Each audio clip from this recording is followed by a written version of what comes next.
आज की इस वीडियो में हम पढ़ेंगे व्हाट इज़ हाइपर इन्फ्लेशन। हमने इन्फ्लेशन का वर्ड सुना है, जो कि हम अमूमन महंगाई को कहते हैं, जो महंगाई बढ़ जाती है। तो अब ये हाइपर इन्फ्लेशन क्या है?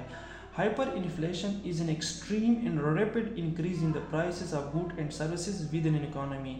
अब हाइपर इन्फ्लेशन क्या होता है? ये एक एक्सट्रीम जो कि हद से ज़्यादा और तेज़ी से जब इंक्रीज आता है किसी भी गुड्स और सर्विसेज की प्राइसेस में, ठीक है, इकोनॉमी, तो हम इसको हाइपर इन्फ्लेशन कहते हैं। ठीक है, it occurs when the supply of money in circulation vastly exceed the demand for money. ये कब होता है? जब हमारे पास जो मनी सप्लाई होती है सर्कुलेशन में, वो बहुत ज़्यादा बढ़ जाती है डिमांड फॉर मनी।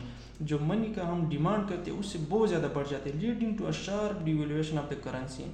इससे क्या होता है कि जो करेंसी होती है किसी भी मुल्क की, वो बहुत तेज़ी से डिवैल्यू हो जाती है, उसकी वैल्यू कम हो जाती है। This devaluation erodes the purchasing power of money, causing prices to skyrocket. इस डिवैल्यूएशन, जो शार्प डिवैल्यूएशन होता है, उससे क्या होता है, जो परचेजिंग पावर ऑफ मनी होते हैं वो बहुत ज़्यादा नीचे गिर जाता है। और क्या होता है कि इससे जो प्राइसेस होते हैं गुड एंड सर्विसेज की, वो बिल्कुल आसमानों पे पहुंच जाते हैं। ठीक है, तो इसको हम हाइपर इन्फ्लेशन कहते हैं। Thank you so much.